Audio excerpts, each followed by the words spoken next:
Hello, everybody, and welcome from the Rock and Roll Hall of Fame in Cleveland, Ohio.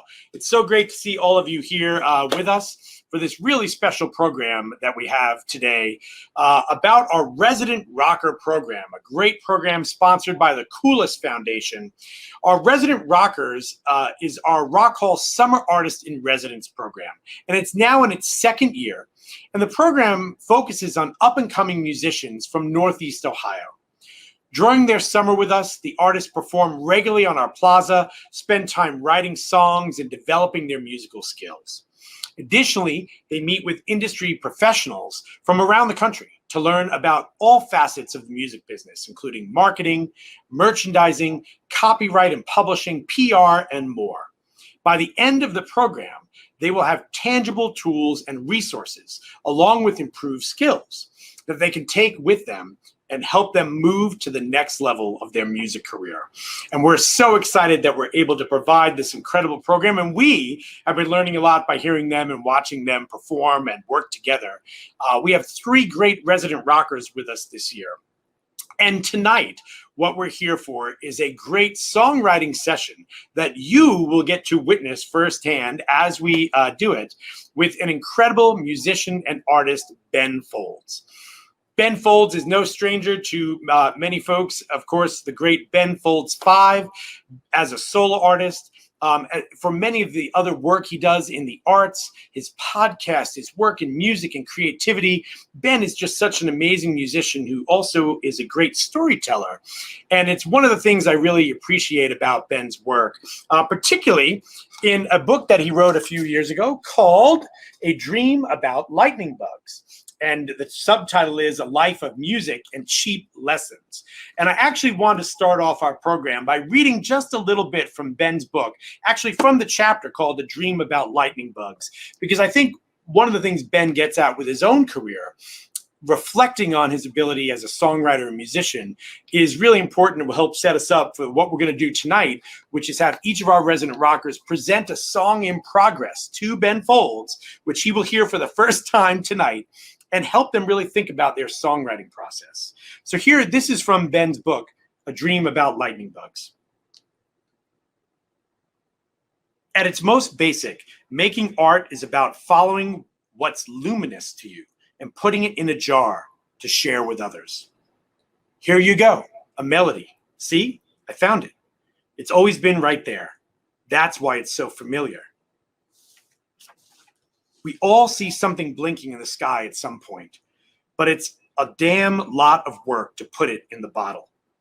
Maybe that's why only some of us become artists, because we're obsessive enough, idealistic enough, disciplined enough, or childish enough to wade through whatever is necessary, dedicating life to the search for these elusive flickers above all else. I love that idea of searching for those elusive flickers and finding the hard work in that to put them in that bottle so that they become songs that we share with everybody. So ladies and gentlemen, let's welcome tonight, Ben Folds. Ben, how you doing this evening? Good. How's it going? It's morning. Good. I should say, as we're recording here, though, it's good evening for us. It's good morning for you, right? Yeah, it's rolled up out of bed. Here I am. Well, Ben, thank you so much for being part of this with us. I know, you're no stranger to Cleveland. You've played here a lot. I know you worked with the Contemporary Youth Orchestra here in Cleveland a number of years ago. Did a great concert with all the students there. It was a lot of fun seeing you perform in that. Oh, yeah. What a great band, man. So, Ben, I think, before we bring out our resident rockers and listen to some of the music here, maybe I know you've been doing some of this on your podcast, thinking about creativity and innovation, and you've been doing some of this work of kind of listening to people's songs and helping them figure out a little bit of their songwriting. What gave you the idea to do that, to kind of function as a song coach and work with young artists in their craft? Well, I always want to be useful. And I think, when I was a kid, I would have, I like to have some feedback and some, another perspective from someone who's done it a lot, and I think that, I like to do things that I would like to have done for myself when I'm producing a record. I like I like to do the things that I wish someone would do for me if I was on the other side of the glass. So that's really what it is. My sort of method to this has become just to find places to look at, and I call them stones to look under. Yeah. And I think that's the most important thing you can do when you're working on a song, is until you've decided you're going to stop working on it and it's a finished song.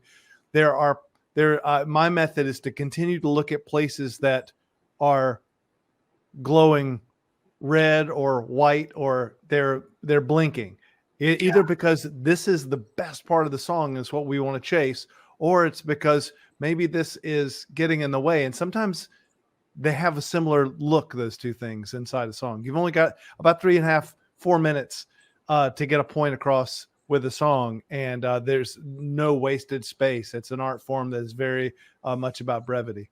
Yeah, right. Very economical. I love when in your book too, when you talked about working with the Ben Folds Five, I think you said you bring a lot of your songs that you had written over the years to the band and let it kind of get churned up by that machine. And if the songs came out the other side still sounding good, you knew it was ready to get recorded, right? You got to beat them up. You don't want them getting beaten up out in the real world.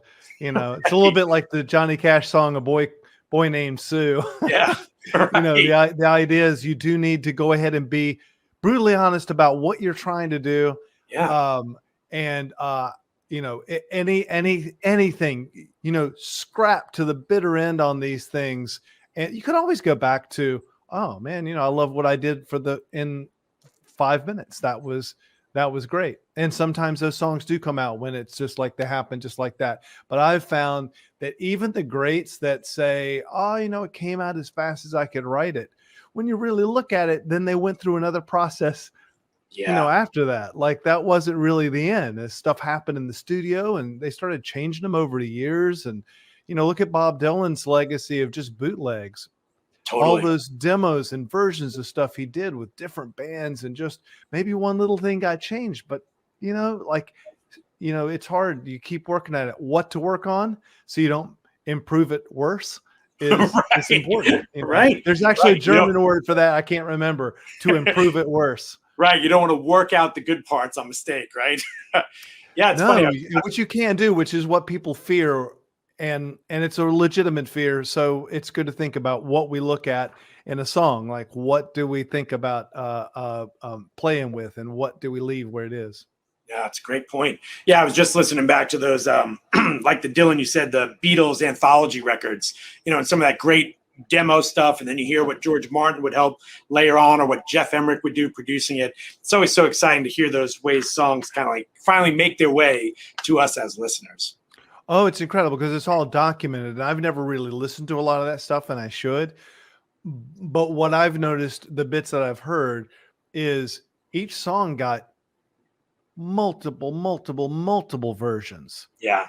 And a lot of things were changing the structure of the song a lot, Right. and that's part of the process. I mean, John Lennon could say, I wrote it in my apartment and took it down to the studio. I was done, but more stuff happened, That's right. Well, let's have more stuff happen now. And I'm Yeah, excited, absolutely. to have you. Thanks again for doing this with us. And we're really excited to bring on our resident rocker. So let's get right to the first one here. We're going to start off with Sarah Bailey. And Sarah Bailey is a 25-year-old singer-songwriter based here in Cleveland, Ohio. And she writes, produces, and records all her music herself in her home studio. She currently has music out on all platforms, with her debut album arriving everywhere. And Sarah is always continuing to practice and work on her craft throughout her emerging musical journey. And we're going to hear a song that she wrote specifically for tonight to share with you, Ben. Let's take a look here at Sarah's performance of her song, Sweater Curse. So this is a song called Sweater Curse that I wrote after I found this concept a few months ago. And it's kind of a myth about someone who knits a sweater for someone else that they love. And if they give it to them, that the relationship is doomed. And so I kind of did this in a way that my heart is the metaphorical sweater. And so I'm stitching back all of these pieces that have broken over the years from past relationships. And I'm putting it all together in this sweater and giving it to that person and hoping that the sweater curse is not real, because then that means we're doomed, and I really hope we're not. So this is Sweater Curse. Call it superstition. I've always been quite a bit scared of the idea of admiration. Nothing in this world could have left me prepared. I've sewn back my pieces over the years. I know that they will look so good on you from over here. If I gave my whole heart away for you to wear, do you believe there's such a thing as a sweater curse out there?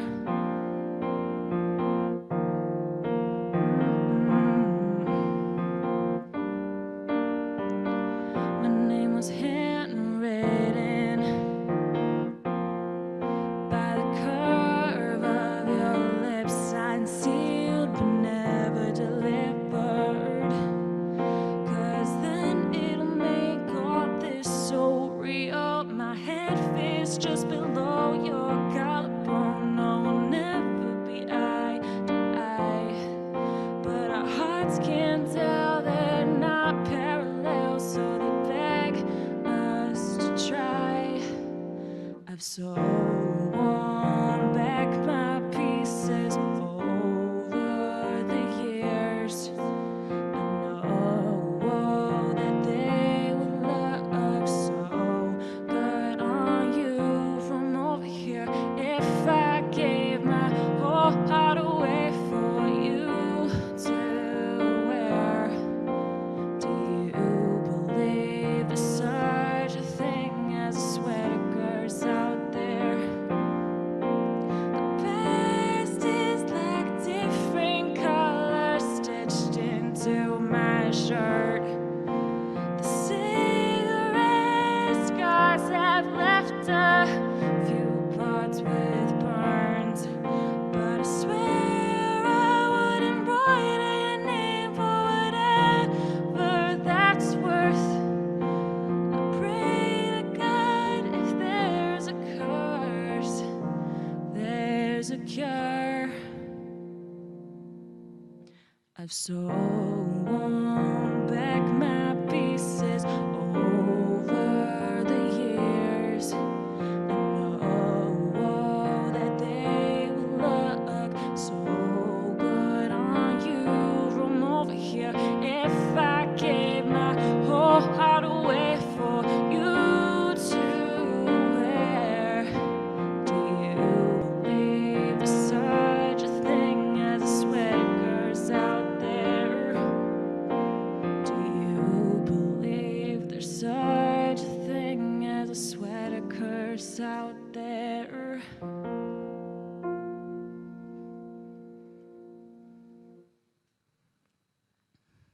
Thank you.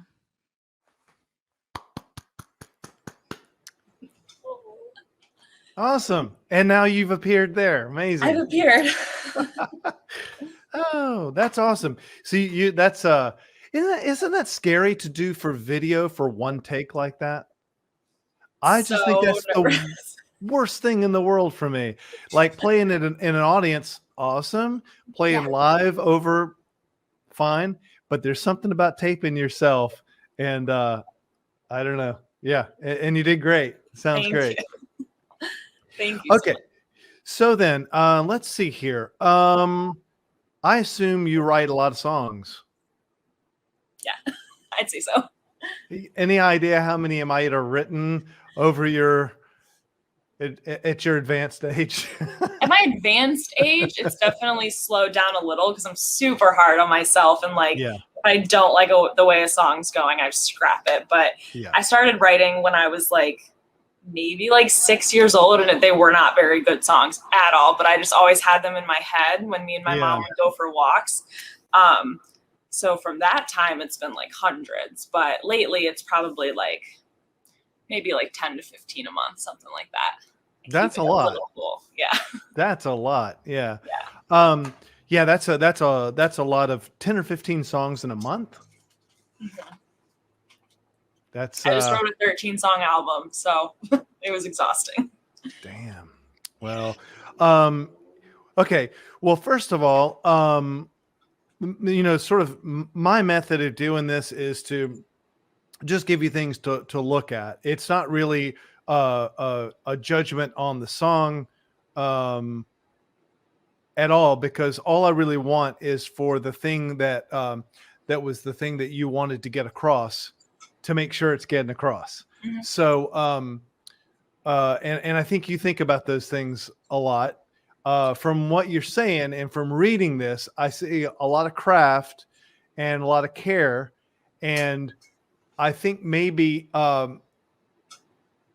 you're allowed to dial it back a little bit in your craftsmanship, and you're allowed to dial it back a little bit in your inner editor, the other Sarah Bailey that is editing on your shoulder while you're doing stuff. You don't have to be a songwriter. What we want is to get you regularly. Now, if you're writing 10 or 15 songs a month like that, there's a chance that if one of them is awesome, a month you're writing a lot more good songs than I ever have. Like, I'm really slow, and some people are really fast, and I'm jealous. Same. This is really good. Let me go down stuff that is just stuff to look at. Mhm. Here's a broad, vague thing to look at. The real estate that you have to work with in this, your phrasing is awesome.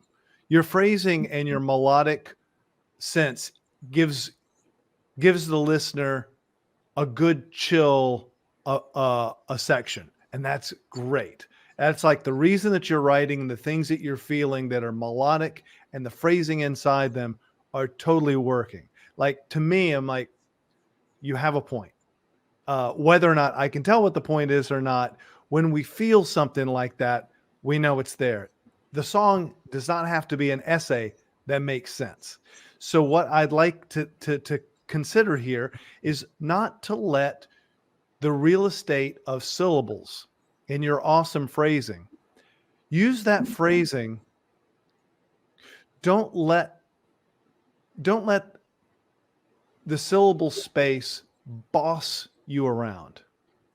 Like, I feel like you might be letting it push you around a little bit, because why? It's because I'm seeing a lot of things stated on the page in a way that you probably wouldn't speak.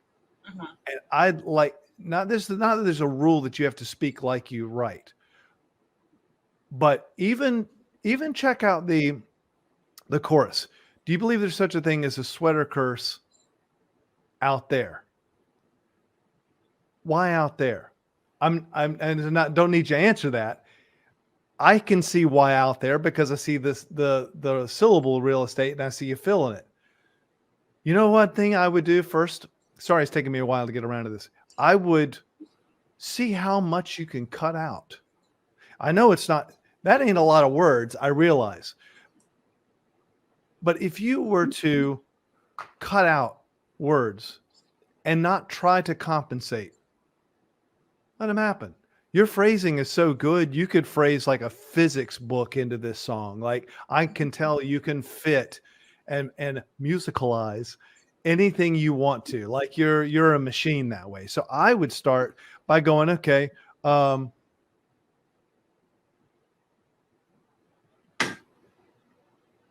okay, I've always been quite scared of the idea of admiration. Maybe you're scared of admiration, the idea of it. I don't know. Like anything that you can find, nothing in this world could have left me prepared. Left me. I feel like that's you fitting things into the lines that you want, because they're musically driving something home. And of course, if you musically drive something home, you're also doing your job. So they pull against each other. No one walks down the street singing at each other. So you've gone into a weird world, and there's no rules about it. But I would say, to try to be, if I were trying to be succinct about this, I would say exercise 1, just stones to look under on this song. And if you look under all those stones and you're like, Folds has lost his fucking mind, then you can just go back with exactly what you have. But I would start just for giggles, taking out everything that's not exactly how you would say it. Anything where you've kowtowed to the the phrasing, the lyric real estate, the syllables. And you can leave gaping holes. We have it in our mind when we're writing a song that certain gaps need to be filled. But if you just left out certain things and sing it 2 or 3 times, it'll start to be like, oh, well, I took out the rhyme, but it sort of implied the rhyme, so I thought it was there. Out there is one of the things I thought of. Like, Chris out there. If that's gone, what if it's just like sometimes when someone's talking and they trail off, it's kind of sad because they've gone into their head. They've stopped talking to you because they've just gone into their head, or they're embarrassed to say it. They don't know what else to say. They don't know what they think or feel. They're on the verge of it. Another thing I would say, and this is a form thing to look under. You have a verse, a chorus, a verse, a pre-chorus, and a chorus. Now, in my opinion, a chorus you need to insist on a chorus. Like the chorus is your old friend. And it might be more important in this song rather than build to it longer to bring it back quicker. Because what we want to do is start establishing the chorus as a pattern. So by taking more time to get back to the chorus, I'm not going to say we've forgotten the chorus, but we need to be reminded really super quickly, I think. So if you can find a way to go verse 1, chorus, verse 2, chorus, the pre-chorus is really great. Maybe you play with putting that before the first chorus. And the reason is because a chorus doesn't even have to be that catchy sometimes to be really relevant in the song and mean something. But the longer you put between your old friend coming back, like that old friend has to come in a few times, because when you hit the last chorus needs to be a changed person. Any song that I've ever loved, there's something about the last chorus. Same chorus. Why do I feel different about this? Because we all went through a process together and got there. But one technique of getting there is to make people super familiar, super happy the chorus is coming back. So I would look at the form of that. Also, when we're looking at form stuff, I would look at the bridge. Beautiful bridge. I would look at, here's where you get the bridge super right. Your pause after there's a cure. Because it resets for the chorus. And like you earned the pause at that point. However, the bridge itself, see if you can find a way to make that cadence a little more surprising, because you've been changing chords at that same 2-bar rate for a long time, and you've relied on your phrasing over top of that to move it. And your phrasing is so good that it's moving it for 2.5 minutes, 2 3/4 or something.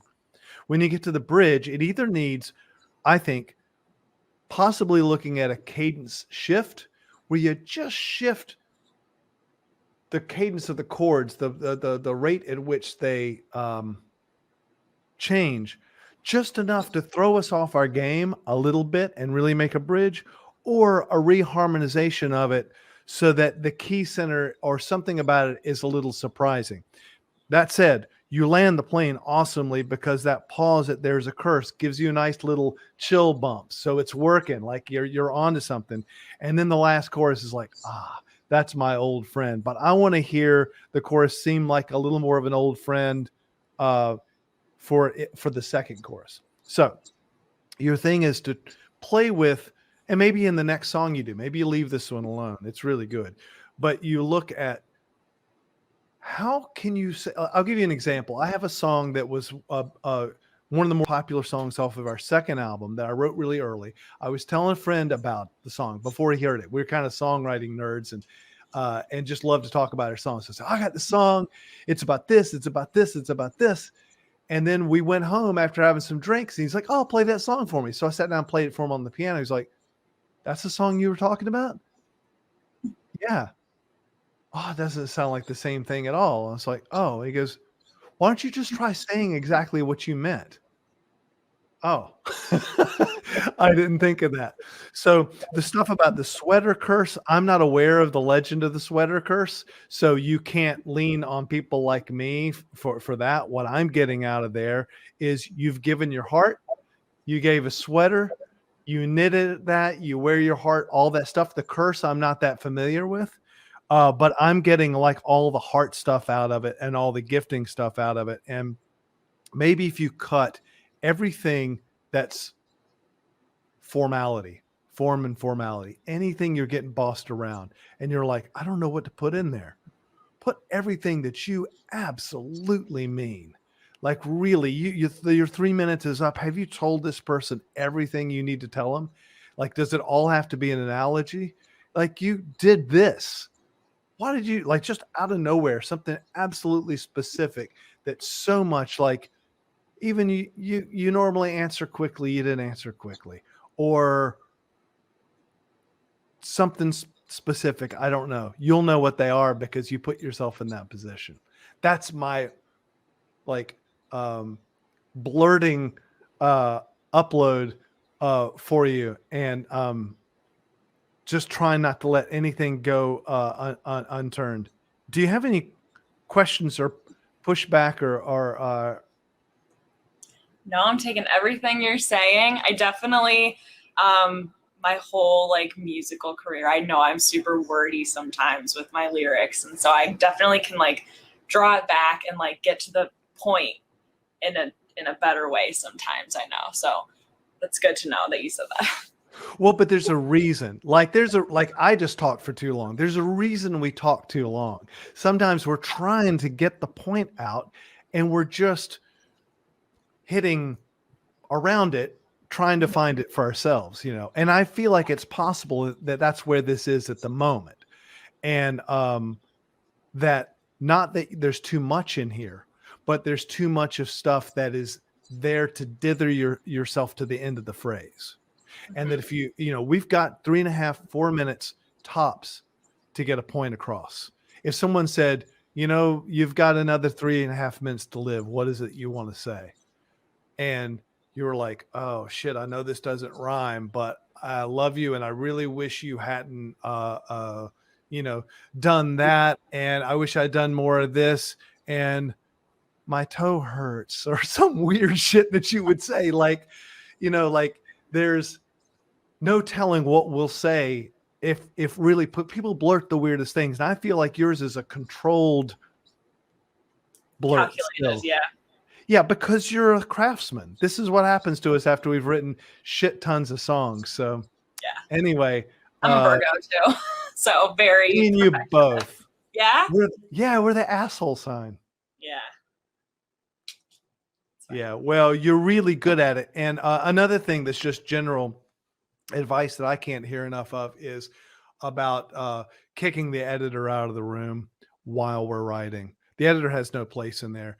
All you have to do while you're writing is just run down the stairs expressing yourself. I say down the stairs because when you run down a flight of stairs, you don't analyze how you're running down the stairs, or you'd fall down the stairs. Yeah. You just do it. You've written so many songs. Shit that stuff out. Pages and pages of it. Take the stuff that is the meat that if you had 3 minutes to live, you'd say. Would you make certain analogies and comparisons, or would you worry that, oh, I'm going to be dead in 3.5 minutes? I don't have time for that. He has to know what I meant, because I don't have a second chance to do that. Like, you know, just really get unprecious about all that stuff. That's a lot. We've said a lot. You're really good. Thank just you. Yeah. This really good stuff. It moved me 2 or 3 times in the song, which is 2 or 3 times more than most songs do. Yeah, your birthday is a day before mine, actually. I remember that now. So you're the 1 day apart. Yeah. Yeah. And my album was called 13, so that's why. I bet you really notice it when you have your birthday on a Friday too. Oh yeah, for sure. You're Other like, people get scared, but I love it. That's awesome. The Friday 13th curse. Yeah, for sure. Yeah, that's All the right. next song. Well, good luck with everything. And yeah, and really great voice too. Thank you so much. I really appreciate it. It was so nice meeting you. Yeah, Virtually. yeah. Good to meet you. Hell, it's night there. So do we move on to the next one, or are we what's is there Yeah, he's Dad? coming back in. Yeah. Hey, nice job, Sarah. Thank you. Yeah, great job. Hello again, Ben. Yeah, great job. That was awesome, man. John and I were sitting back there. I was taking some notes myself, so that was great. Well, I wasn't able to make that succinct, which is funny because I'm asking her to make it succinct, but that just goes to show how life and songwriting and communication, it's all the same thing. When you're writing a song, at the center of it is communication. And that's not to say that you can't make it a totally abstract song that no one knows what it means. It just has to be, emotionally succinct. Yeah. What does the song Yellow mean? I always love that song. Yeah, Look great up the song. stars. What the fuck are you talking about? Like, I have no idea what he's talking about, but it always gets me each time. Right, it hits you right there, right? Yeah. All right, well, let's hear now from our second resident rocker. It's really a pleasure to introduce Marcus Smith. Marcus is a multi-instrumentalist, a rapper, a songwriter, and a singer from Cleveland, Ohio. With influences ranging from the Beatles to Lenny Kravitz, Bruno Mars to Lupe Fiasco, Marcus really looks to bring a fresh experience to his music. So let's take a listen to a song he wrote just for this occasion. Let's listen to Lullaby. I'm Marcus Smith. This is a song I wrote called Lullaby. It's about having a new baby, and you're scared, the baby's scared. You don't really know what to do, but you're going to make it through.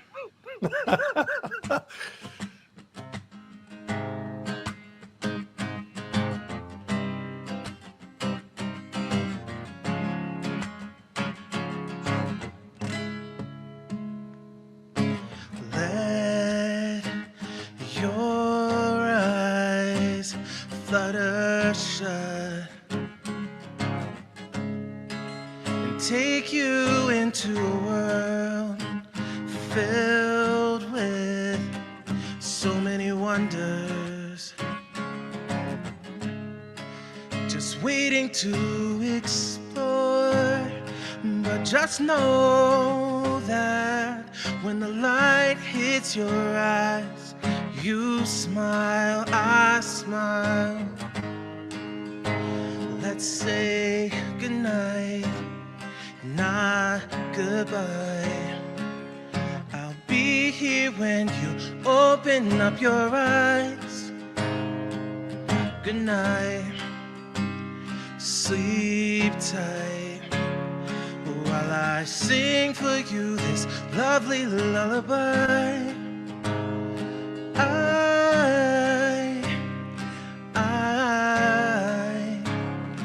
I will sing for you this lovely lullaby. Little darling, don't you cry. You are the reason why my heart is filled with song. I will protect you. I promise that I'll keep you safe from harm. Let's say goodnight and not goodbye. I'll be here when you open up your eyes. Good night, sleep tight, while I sing for you this lovely lullaby. I know that you are scared, but wipe away those tears, I'll be right here. Oh, we'll fight whatever's under your bed, whether it's smelly socks, chicken pox, the boogeyman, sinking sand, mom's broccoli. It's not hard to beat. Let's close our eyes and drift to sleep, because I haven't slept in days. Seems like all I ever do now is feed and keep you bathed. Hey, my new baby, we must be crazy trying to raise a kid, but the kid is about to raise me. And see, I must be nuts. I traded those nights at about your for wiping butts. But when I peek into your crib, you got your foot in your mouth. A whole new adventure and it's tripping me out. Me and your mommy are killing it like a big bird. Got us staring at you watching Ernie Burton, Big Bird. Don't want to miss a thing, so I'm trying not to blink. See you crying, close your eyes, go to sleep. Let's say goodnight, not goodbye. I'll be here when you open up your eyes. Good night, sleep tight, while I sing for you this lovely lullaby.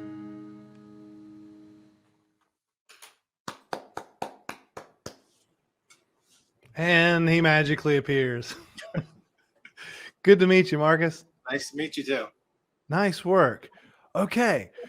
I love it. This is this seems to me like a really, really interesting first draft on it. Like, I'm really glad that some of it's crazy, like that the third verse is rapped like that, and that the tone changed so much. And like there's a lot of freedom in that. And that's kind of like the last song we were looking at from Sarah Bailey, very controlled, and yours is sort of woo out in space a little bit. And I think that's a cool contrast to have on that. Okay, here are just some rocks to look under. I just say stones to look under. They're things for you to consider if you want to rope this in, because I do think it's like where all great songs are at some point, which is not yet roped in. It doesn't have to be. Doesn't have to be like, I like that I love the wildness of not just that it's, quote, rap in the third verse, but that your tone suddenly really there's a moment where you're like, you've been sort of waxing lullaby poetic for a while. And then in the bridge, you're like, all of a sudden there's like chicken pox and a boogeyman and stuff. And that's a kind of a cool surprise. Yeah. Songs are really hard to surprise people with. You notice that like anyone that writes them, like, well, here comes chorus. Yeah. 1 minute. Okay. Next one's coming at 1 minute and 45. There it is, and I like that you have a surprise now. Okay. Let's look at this a little bit. I think you might want to look under the stone, which we'll call chord progression stone, from verse 1 to the second chorus. Okay. It's pretty static. Mm-hmm. And because it's static, all these nice melodic, like the kind of stuff that I don't know, like, Bob Marley would be proud of. Like there's a freedom, the way that Bob Marley had such a great with very simple idea, his phrasing sounded so honest that if you really look at it on paper, it's like kind of really basic, lyrics, but they're phrased so well. I think that's what you're getting here. The thing is because you're so static with the chords, it's taken longer than it should to get to the second chorus. Gotcha. You might just look under the rock of going, okay, when I hit the chorus, can I just reharmonize that? That's all. Just like start on the 2 chord instead. Just play with all the chords in the key, sing the same melody, and see what happens. Then play with that same thing in the verses instead and say, okay, well, maybe in my chorus, because the chorus is kind of iconic sounding, maybe it's that I want the verse to be different. But you want it to really, something needs to be different between those two, just besides your phrasing. That's my opinion. You want to look under that. A small thing, but let's say good night, not goodbye. As a parent, the first thing that occurs to me is what they called in my day SIDS. Like, Noted. I know how you mean it, but I'm Right. like, let's say goodnight. Stay with me. Which could be a song because it does scare the shit out of you, doesn't it? You put him in the crib and you walk away and you're like, is he still breathing? And it's not funny. At the time, you're like, every night I was scared for a while because you'd read these articles. And let me look at this a little bit more and then we can talk about it. First chorus, I would not repeat when I sing for you this lovely lullaby, not until you find a way to make it sound shorter. You know, if you've changed the chords and suddenly the perception is, oh, this is going by really quickly, then repeat that. But I don't think you need to repeat it. I can tell that's the tag of the chorus, and I didn't need a repeat of it, especially since it was. You know, I salute that you're putting in, you know, you're wiping butts and all that kind of stuff. And I get out of the third verse a little more. It's like the dream of parenthood is represented in the first half, which is the idyllic thing, like little baby, go to sleep. The other side is what caused a book like, you know, go the fuck to sleep. You know. Yeah. And you're capturing a little bit of that in the third verse. Now, okay, one last thing. As you're playing with all that stuff, why don't you also play with how to manage that third verse? Like, it could get spread out in the middle of the song some. You just want to play with form. So play with form and play with the chords a little bit more. Because what you're trying to do, by the time you get to that first chorus, you want it to feel short. A second chorus, you don't want it to feel long. I'm feeling a little bit of length before then. And then I'm not dead sure yet whether it's a brilliant move that you saved the rap to the end or whether that's odd. And sometimes the two are the different sides of the same coin. When we do something that's weird that we're like, God, is that the dumbest thing I've ever done in my life? Then later on, you might find yourself going, I'm glad I left that in there because that made my whole career, that dumb move I made. Like I never would want to see someone beaten into submission on their form. Like I'd like to see the spirit that made that third verse so crazy, never getting beat out of your music. You could open, you know, you could play with it.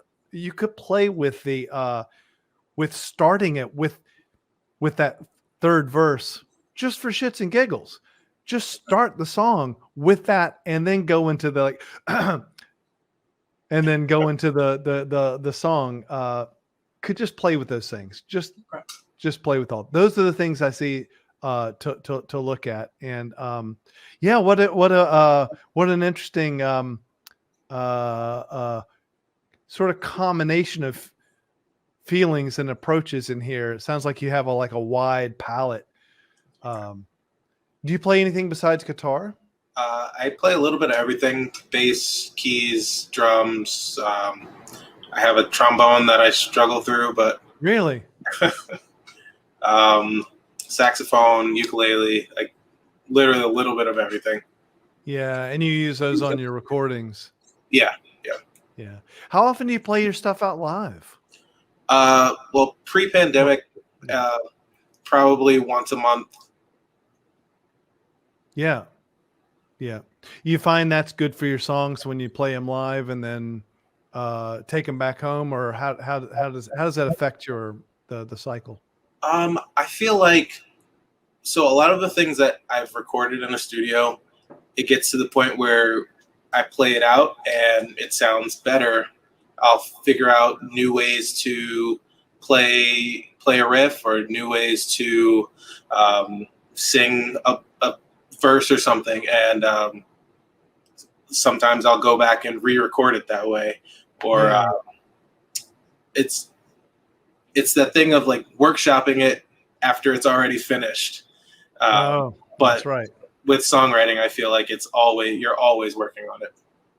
Absolutely. And like, you know, by the time anyone makes their first album that is a traditional sort of, you know, performing musician, a lot of changes have been made to the songs that you're not even aware of over the years. You know, like my first album was, you know, after nearly 10 years of playing those songs out, I didn't realize how much they changed, but they had morphed, you know, just little small things. Some of it's because when you play, and like I would imagine with this song, you know, one thing about playing it live is I think you'll feel with an audience that you might be worried they might stop listening, or you worried that they're not with you still, like, because new songs, it's like I remember hearing a Paul McCartney interview where he was talking about how nervous they were, and people talked through "I Want to Hold Your Hand" when they played that live for the first time.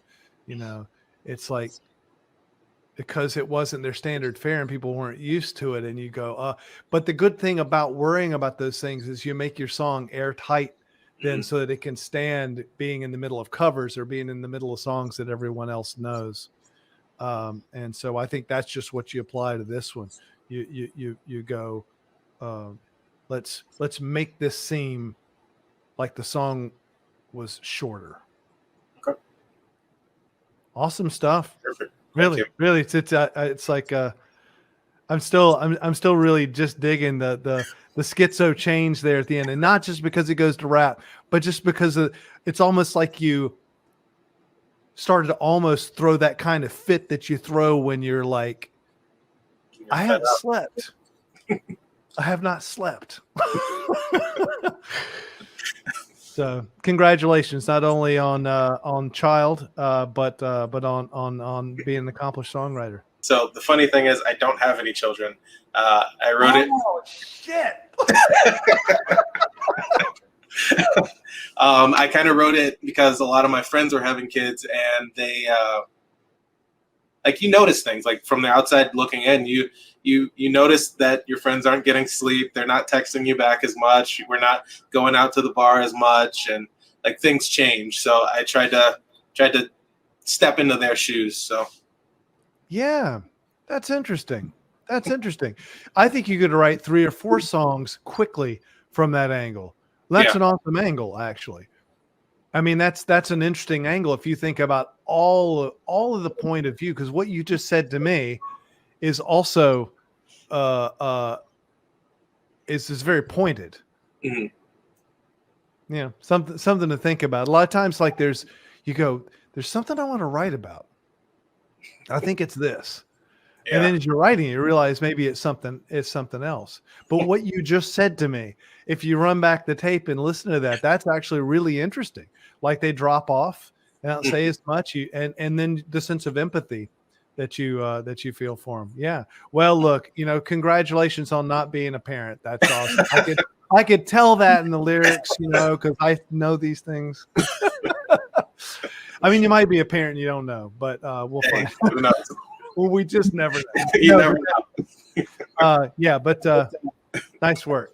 Thank you, Ben. And Dad's coming back. Nice job, Mark. It was good, man. That was fun. Yeah, why not? Yeah. Water bottle. Ben, that was awesome. Your reaction when he said he didn't have a child was the best, man. So good. So good. See, the best songwriting is fraudulent. Yeah, right.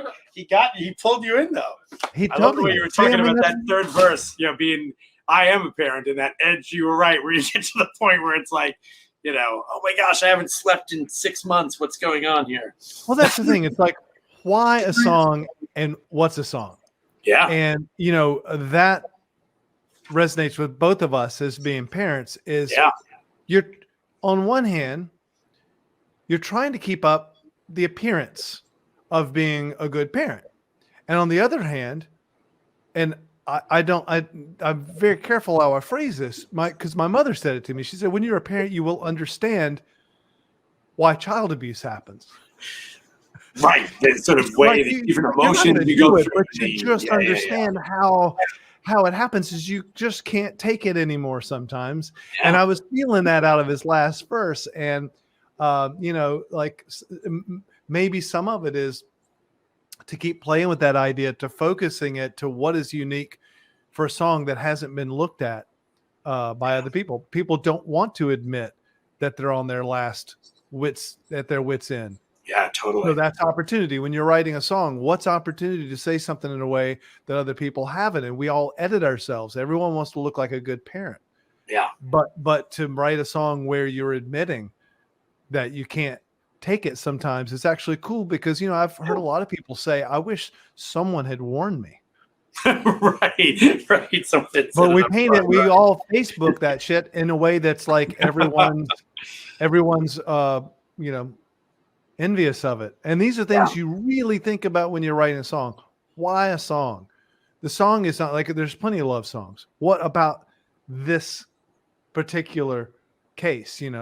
Some detail you notice, something that didn't even make sense, something that's an analogous story that somehow puts you there. And you've only got 3.5, 4 minutes. And I keep saying that because if you try to write a song like an essay, you ain't going to get there. Yeah, you'll never make it, right?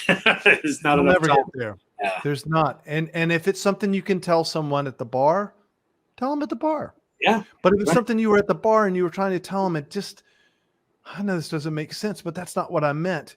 Here's what I meant, blah. And it comes out in any way like a song or has poetry to it. The ambiguous specificity of poetry. It's ambiguous as hell, but that's what makes it specific. Yeah, you'll see that over and over again in good poetry and in good songs. That's a great point, man. That's really interesting. Yeah. All right, we're on for our third resident rocker this evening. We've got Gabe, who goes by M.O.O.K.Y Reed. And Gabe is a singer, a songwriter, and producer from Akron, Ohio. He pulls influence from artists like Mac Miller, Prince, and Jeff Buckley, and tries to blend alternative rock and hip-hop together. After living in New York City and busking, he headed back home during the COVID pandemic to Northeast Ohio. And that's where he's been living, and he's now a resident rocker here at the Rock and Roll Hall of Fame. And unfortunately, M.O.O.K.Y couldn't be with us tonight, so we're going to take a listen to his performance and his song, and then, Ben, we'll turn it over to you to dig in and give us some good advice that we can share here with M.O.O.K.Y on his songwriting. We'll be listening today to his performance of You and Me.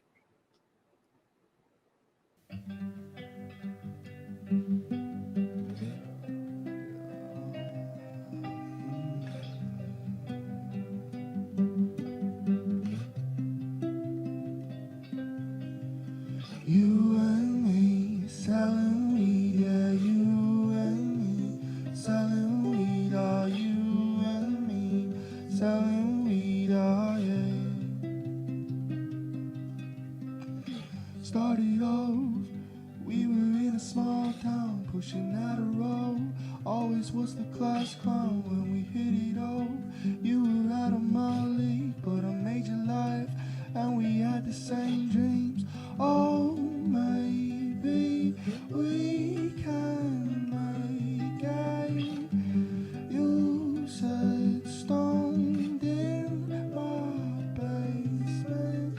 You and me selling weed, you and me selling weed, you and me selling weed, oh yeah. Graduated at the bottom of my class, you told me life's not about that. And if you're smart, think with your heart, not your head. But I always think too much. My dad had more when he was young, but if I sell an ounce this month, I'll buy you that new mirror you want, baby. Don't you go. I'll be your cushion, me, you and me selling weed, you and me selling weed, you and me selling weed, oh yeah. You told me not to do it, but I did it anyway. I bit off more than I could pay. I thought that if I flipped it, we could find a little way to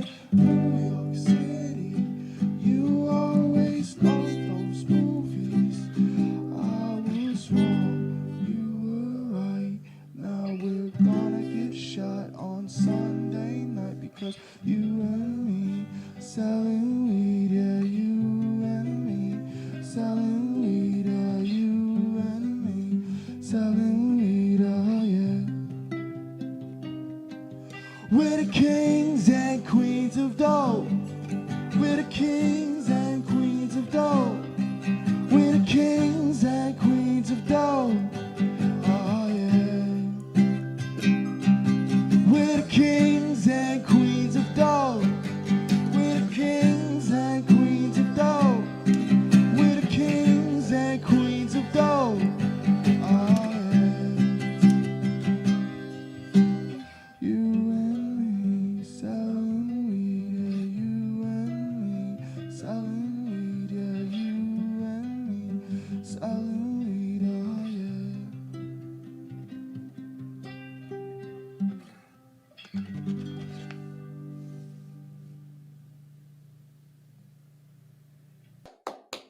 Nice. So I suppose since Mookie can't be here with us today, seems to have a job to go to. Okay, listen, this is great. It's got a lot going for it, and it seems very real. It has a in it that's very articulate. Let's look at quickly the form. Just to skip the emotional stuff for a moment, just go straight to just boring. We start with the chorus. I love that. That's nice for this. But when you start with anything other than a standard intro and chorus, you're going to throw your song on a different trajectory. You know, and form is very important, but the only reason form is important is so that we have patterns and markers, because that's what we look for, whether we realize it or not, in art that's on a timer. That is, you know, like art in real time, songs, movies, plays. Especially with poetry, you feel the reason the rhymes are in there is because they set up patterns. They're like the seasons. You come back to the next season. How am I different this season? It's spring. I can see that. You know, the flowers are out. I can see that. But why do I feel different? That's what we do when we hit those points. And you're doing that really well. I would say that you look at the first verse. That is, according to you, is 4 lines. Now, if you look at "Oh Baby, We Can Make It," you said "Stoned in My Basement." I would consider going straight back to "You and Me Selling Weed" first. Might give it a little bit of a folk song feel. That you just keep coming back to the point and quickly. I said this earlier to Sarah, and I think it applies to yours too. Let's make that chorus an old friend. Quickly establish that. Like, you know, you got to meet your friend quickly a few times before you start recognizing them and learning about them. I would go a little quicker to the chorus. That's just my opinion. At least try it on. And then so we've got a chorus and a first verse. So getting back to that chorus quickly, I think is probably a good idea in this case. Now, there's a line that just hit me really brilliant. My dad had more when he was young. Now, the reason that hits me, and the reason I think that that's really kind of central to the song, is I'm looking at 2 characters who fucked up in school, and there's a lot of heart. They want to succeed at something. They want to find some purpose and beauty, all that stuff. There's good intentions in there, but at the end of the day, they're just hanging out selling weed and Adderall, and they're patting each other on the back about it. Now, what is cool to me is that every generation before yours of recent times has done better than their parents. They could know that they were going to get further. Yours is the first one that's gone the other way. And I think that really means something. And I wouldn't mind seeing that hit upon again, because I think you hit a nerve there. And people don't have to intellectualize that. They have to think about it. It's just, it hits them. That hit me. I was like, you know, you and me. So, whoa, what is that? Yeah, that's good. And think about folk songs where I can't think of any right now. I'm bad about bringing them back, but sometimes people will say like, um, hanging out on a Tuesday afternoon, writing songs. Yesterday we were doing this, writing songs, talking about everything under the sun and writing songs. Like the chorus or the idea of the chorus comes up really, really quickly. It's not like we wait for a whole minute each time. And I think that may be something that you could look at as far as a form to hang your hat on, because every time it says you and me selling weed, well, the first time you say it, it means nothing because we don't know you yet. We just know you have a nice voice and you sound a little sad. But then as you start talking about yourself and every time you say selling weed, you're bringing people closer to understanding who you are. And every time then people who have never sold or purchased marijuana, who might be judgmental, are suddenly starting to feel like they're in your shoes. And so I think saying that over and over again, each time it means something different. Okay. You're calling it a bridge when you say we're the kings and queens of dope. Here's what I got out of that.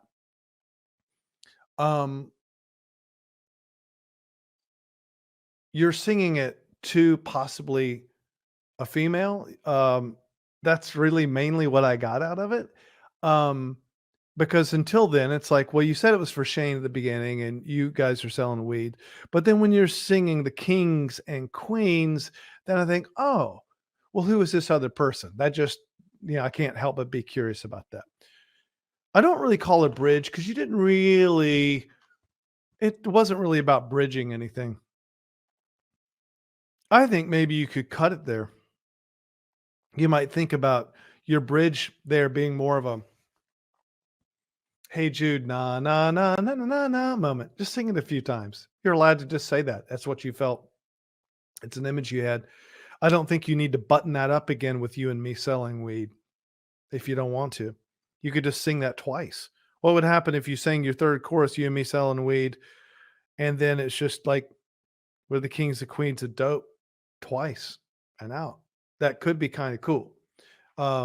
It's something I'll say a lot about songs because it's the case many times on first drafts. Usually something we can cut out. So yeah, even though we can make it, you said stoned in my basement. I like that, but could it go? There's a lot of stuff I might like that could go. Could it go when you said, the part about the mirror and, baby, I'll be your Kush Romeo. Could it go? Maybe. Is it good? Yeah, but it could go. Like, if you speed up the number of times that you say you and me selling weed and have something between it each time that tells us about you. Yeah, I think it's gorgeous. I really do. I really like it a lot. Yeah.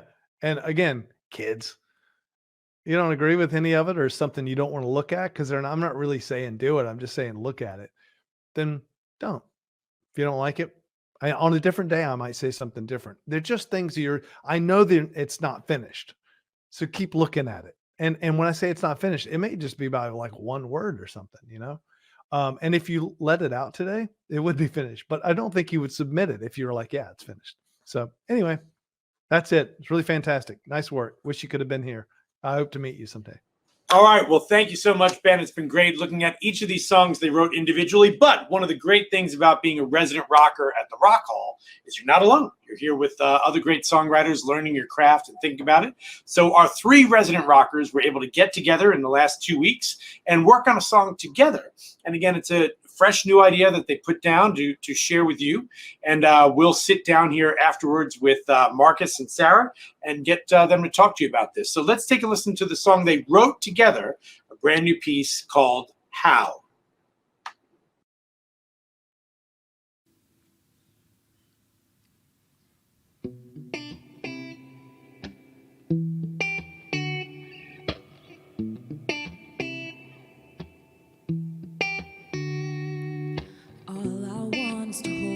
Thoughts deep down in my memory, even though they're right there in front of me, but I push them off to the backseat. It's the winds of change when you say my name. Comparison is the enemy, and my feet are fat from running fast, seeped in from right underneath. 'Cause in my brain I'm insane, I'm in love with the pain, and I'm okay, I'm alright. Couple more pills, keep it light. 'Cause how many times do I have to say that I love you?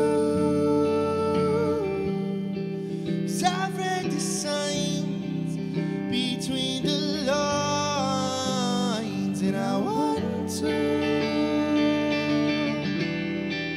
How can I kiss you when your words are plastic? How can I forget you when your words written the walls of my brain? Let's be straight up. It's time that I told the truth. You're like the world's longest bridge. I'll never be over you. Missing you like a beer to a sober dude. Cause I don't wanna hear it's over, dude. See, I know you have a lot of stuff on your plate. Maybe we could reconnect at an undisclosed date. We can dress up really nice and meet up around 8. Be just like the first time. Remember when you made me wait? You and me, best friends beyond infinity. But love is stupid, it's a separate entity. See, I believe in magic, I still think it was meant to be. Simply put, look, my foot's in my mouth.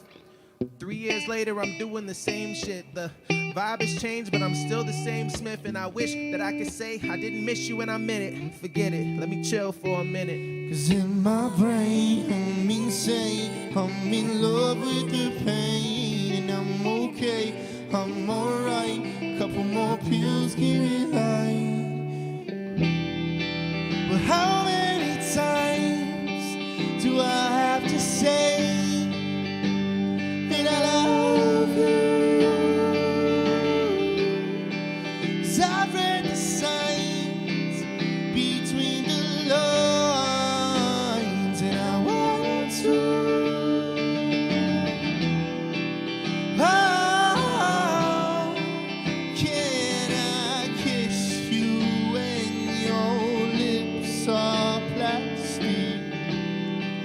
How can I forget you when your words stuck in my throat?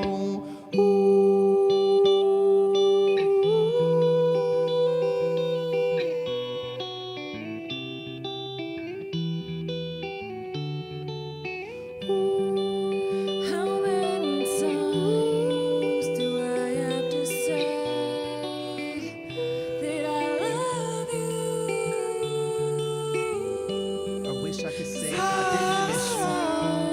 I wish I could say that I meant it. You know what? Forget it. I need to chill for a minute. Wish I could say I didn't miss you. Wish I could say that I meant it. You know what? Forget it. I need to chill for a minute.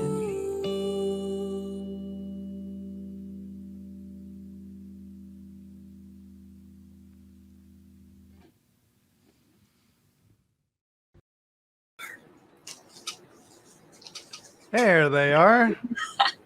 Together again. Nice. Here's okay. I think this is like this is a first draft, and it is just at the point where form and organization, you know, is going to be your friend. I happen to think that this was absolutely winning right up until the chorus. And I feel like the pre-chorus is a hit. And then the chorus is left to sound like an afterthought.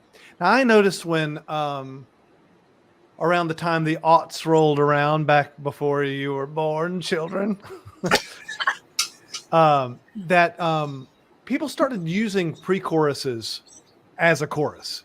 Like it's something that you would hear, like it's probably like a Dr. Luke thing, like you would hear it in Katy Perry, and it was kind of like you'd hear the pre-chorus and you go, that's a hit, and then it's like, but wait, here's the hit, and then the chorus would blow up right after. Once you got the momentum and you've made something that's a pre-chorus that's really strong, the chorus needs to be absolutely out of sight, or you're not, or you're going backwards, you know. But I did really like, how many times do I have to say that I love you? Now that sounds cliche, but it's kind of a harsh thing to say. Imagine someone saying that to you. It's like, what have I got to do? Like, it's not a romantic thought, but it's also not a loving. It's not an unloving thought, but it's not pure. And I like that. Like it's, if it comes right after, and I don't know how you would do this, but that first verse and then the second verse, those are all right up until here. It was winning, fireworks and everything. Yay! Yay! Still almost yay, except I lost a little momentum here. You could, as almost a non sequitur, just sing that. Tie them together somehow. Just don't worry about, there's a composer, Gustav Mahler, which orchestrators have told me that's what interesting about his stuff is this butt edit feel about what he did, and people were trying to make too much sense in their transitions. And then Mahler came along and was like, well, this is the killer. This is the killer. The filler is to get there, but what if that's just gone? And then stuck them together. And this is like serious orchestral music. It shouldn't work. And it did. One of my favorite records of all time is the Jesus Christ Superstar soundtrack, the original one, because of all these crazy butt edits. There may be something you can butt edit together and then lose because I read the signs between the lines and I want to howoo. I think how can I love when your heart is plastic? That may be a bridge. So I think playing with that stuff, and I think again, Marcus, like back to this, the thing about your rap is almost acting as, have you ever seen Jim Gaffigan's stand-up comedy? Yes. You know how he's always talking to himself on his shoulder? Yeah. He's like, he talks to himself in that voice. It's like you're almost doing that. Like you're allowing this sort of unedited voice of Tourette's truth to come in sometimes. And you might be able to spread that along the whole thing. The thing is form is going to be your friend on this.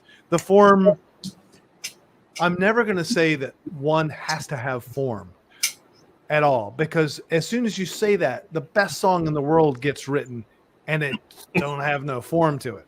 But the point is that when we know that we're floating off in outer space, that's when we need to go, okay, let's rope this form in. I've written so many songs where I got clever with the form, and at some point I stopped feeling the song.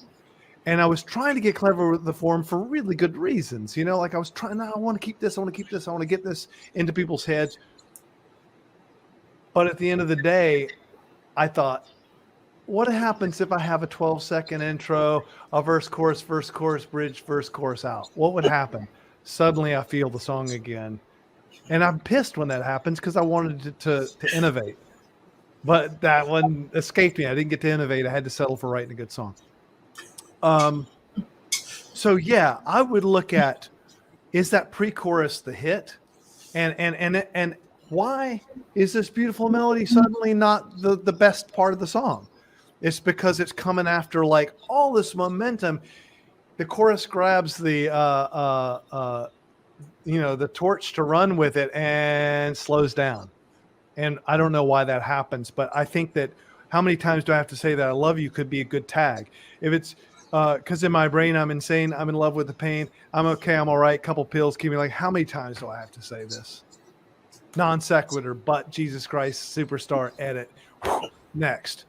And it's also possible that the waxing that we do, that the way that your collaboration makes sense is that the rap is allowed throughout the thing as the voice on the shoulder. It's like, okay, I know we're singing about this, but like Jim Gaffigan will say something like, but why do I have to wash my garbage? Talking about his recycle, in the middle of it, and something about the informality of having the inner voice maybe kind of a secret weapon for you guys, because it's interesting. But like, again, you've waited till closer to the end of the song to bring us that, and as a result, suddenly the form is sort of unhinged for a little while, and I feel like some of the medicine that I would like to get from this should be sprinkled out. So those are the things I think to look at. But I don't know nothing about hits, but I don't like I never know about that. But I always feel like a successful song is one that communicates and keeps moving forward. If you're communicating something, anything, and you're keeping it moving forward, and the way to move it forward is sometimes through form and playing with expectations. I'll say one other thing, which is something to note about all these songs. As soon as the song starts, within the first bar, we're setting up a world of expectations. Think about the song Dancing Queen by ABBA. And it starts with kind of the tag of the chorus.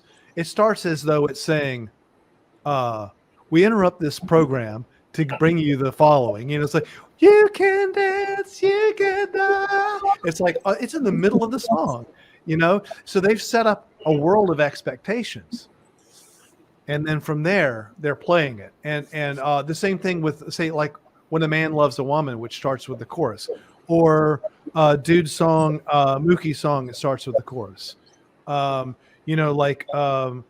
Marcus, your song started with sort of a lullaby, so you set up an expectation. Think about the expectations you set up, because your only chance of surprising someone is by defining a world in which they get surprised. And sometimes that's by hitting someone with something too early, even if it's like 2 beats. Sometimes by cutting 2 beats right before a chorus, it can be like, oh, that's the chorus, and that surprised us. Anyway, these are my thoughts on that. I don't have anything organized to say about it, except play with the form, look at what's really, really important, and consider my suggestion of considering your pre-chorus, the chorus, and just tagging it with the first lines of that. Okay. Awesome. That's all I got. Thank you so much. Yeah, thank you so much for all of this incredible feedback. I think we're so excited to use this, and by the end of the summer, get these songs in shape where they need to be, because this is the first draft. So yeah, we're super excited to take your advice and see where it goes. So thank you so much. I'm just as thrilled if you take all the advice and you realize it's bullshit. Because the point is to look at certain parts of it, and you'll know better than anyone. Songwriting is hard. It's hard. It's hard to find the thing to write about, and you get lost down so many corridors. Sarah, like with your syllable real estate, anything you can be driving along and go, oh, what's that town? That looks shiny, and just drive right off the road. It's so easy to do, and we all do it. And if you ever read between the lines of things that certain great songwriters have said, you can see, I think I brought up John Lennon earlier. I remember reading an interview that showed me, it was towards the end of his life, showed me how hard he worked at it. He was like pulling his hair out every night, trying to think of the most succinct way to say something. And that's when Imagine and songs like that had come out, was from him going, okay, let's cut through all this shit. What am I actually trying to say? And for someone to him to have felt like he was always losing, like he was never really quite getting there. He said it was like turning on the lights when he was broke and there were roaches on the floor, because he'd hear the roaches scrambling around, and he'd turn on the lights and he'd just see them hitting the corners because they go away. When you turn on the lights, those little roaches, your ideas, the songs, what's actually going on, you turn on the lights to think about it, and it goes away. It's not there anymore. And it's so hard because you're here because you're being lucid about it. You're brave enough to look at, how do I write the song? A lot of people just want to go, no, I don't want to think about it. I just want to do it. And you can't improve unless you really pull your hair out. And you both have a lot of hair to pull out. Yeah, we can. So, you're lucky, kids. I've got certain places I can still pull it out, but I got to watch it. Here and here. There you go. Yeah. Anyway, Godspeed. You guys are awesome. It's heartening for me to see new generation of songwriters that actually you have to work hard at it. No one ever did it and didn't work hard at it. Everyone. And they like to say that in the press release. They like to be like, "Oh man, I just smoked a joint and I wrote my song." Yeah, maybe after you wrote 200 other ones that you pulled your hair out over. So this is just an extension of 50 of your songs that sucked. You wrote 50 shitty songs trying as hard as you could, and then you smoked a joint and took a victory lap for writing a song really quickly, but no one does it easily. It's super a lot of work, and it takes some courage to do it. So, Yeah. Thank you so much. Yes. Well, Ben, thank you so much for joining us. It's been a real pleasure having you here, talking to our resident rockers and sharing some of your knowledge. And man, some really good songs in progress there. I'm hopeful, absolutely. And I think we're going to see some really great artwork come out of that. Awesome. Yeah, I hope so. And I commend them too for having the courage to show what they feel is unfinished. Part of songwriting is, and making anything, is about the courage to, subject yourself and your feelings and your expression, subject yourself to the peanut gallery out in the world. And, it's, so that shows a lot, and it should be of interest to people who don't write to see that this is actually a process. Yes, totally. And it's actually work, and it's actually a craft. That's right. And as an art and a craft, it has things that seem like could be rules. And every time you think you found a rule, you found a rule to break. And so it's a very elusive art. All the best songwriters in the world, I think of someone like Prince, and I used to love reading interviews. You can tell when I was a kid. Yeah. And they were asking him about, things that he didn't think mattered. And he said, "Look, what matters is all my friends are out now having a party again. And I'm home right now trying to create new beats, new sounds. And it took 5 minutes to talk to you, but that's all that matters to me. And my friends are all having a party." Now, Prince was singing about the parties, and he looked like he was involved in them, but the man was working his butt off. And Absolutely. You have to. It does not come out of the sky. Yeah.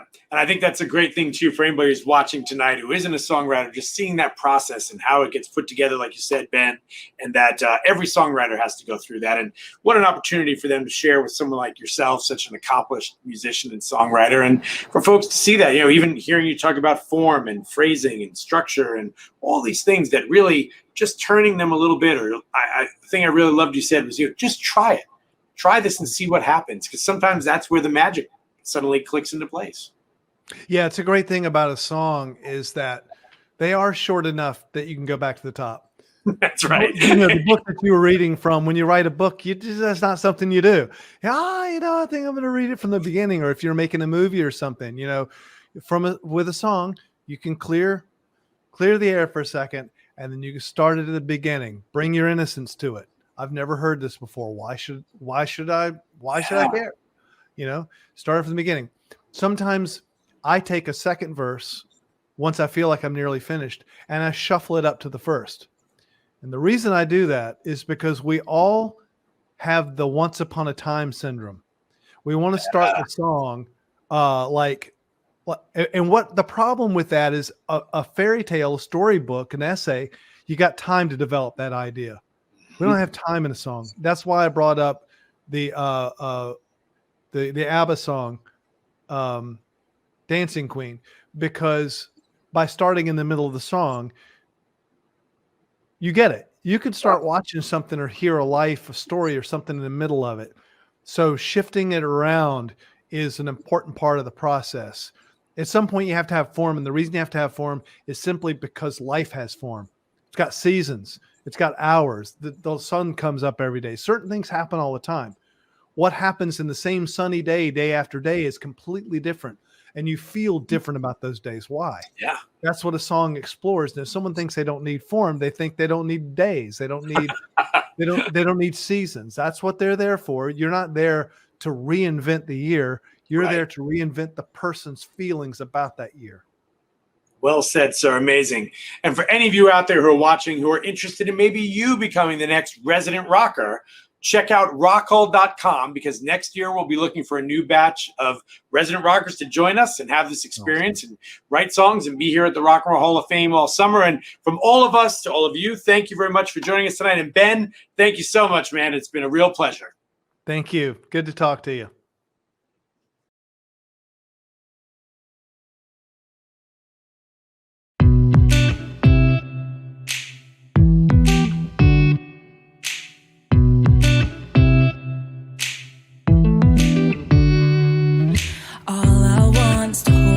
Thoughts deep down in my memory, even though they're right there in front of me, but I push them off to the backseat. It's the winds of change when you say my name. Comparison is the enemy, and my feet on fire from running fast, sweep them from right under me. Cause in my brain I'm insane, I'm in love with the pain. And I'm okay, I'm alright, faking a smile, keep it light. How many times do I have to say I love you? Cause I've read the signs between the lines that I want you. Let's be straight up, it's time that I told the truth. You're like the world's longest bridge, I'll never be over you. Missing you like a beer to a sober dude, cause I never wanna hear it's over, dude. See, I know you have a lot of stuff on your plate, and maybe we can reconnect at an undisclosed date. We can dress up nice and meet up around 8. Be just like the first time. Remember when you made me wait? You and me, best friends beyond infinity. Love is stupid though, it's a separate entity. I believe in magic, I still think it was meant to be. Simply put, look, my foot's in my mouth. 3 years later, I'm doing the same shit. The vibe has changed, but I'm still the same Smith. And I wish that I could say I didn't miss you and I meant it. Forget it, let me chill for a minute. Cause in my brain, I'm insane, I'm in love with the pain. And I'm okay, I'm alright, faking a smile, keep it light. How many times do I have to say I love you? Cause I've read the signs between the lines that I want you. How can I kiss you when your lips are plastic? How can I forget you when your words stuck in my throat? all I want is all these thoughts. All I want is all these thoughts. In my brain, I'm insane, I'm in love with the pain. I'm okay, alright, figure a smile, keep it low. How many times do I have to say I love you?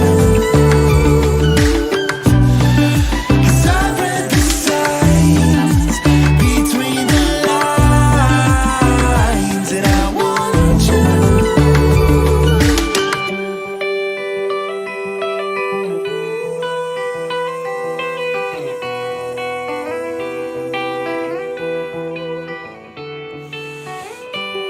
Wish I could say I didn't miss you. Wish I could say that I meant it. You know what? Forget it. I need to chill for a minute. Wish I could say I didn't miss you. Wish I could say that I meant it. You know what? Forget it. I need to chill for a